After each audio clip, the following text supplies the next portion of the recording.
A 20-year-old Honda Civic Si made 200 horsepower screaming to 8,000 RPM, while a new Civic Si makes 200 horsepower at a much less exciting 6,200 RPM.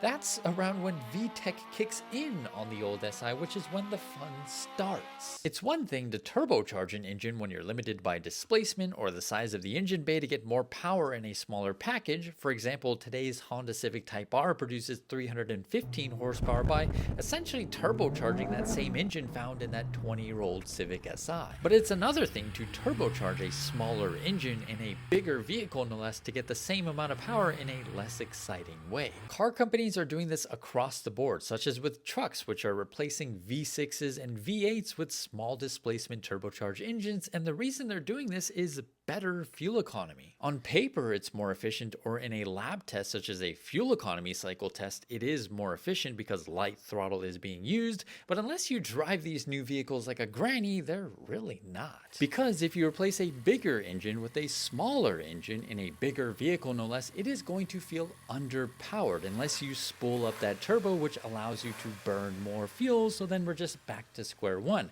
Except now you have a more complicated and soulless powertrain.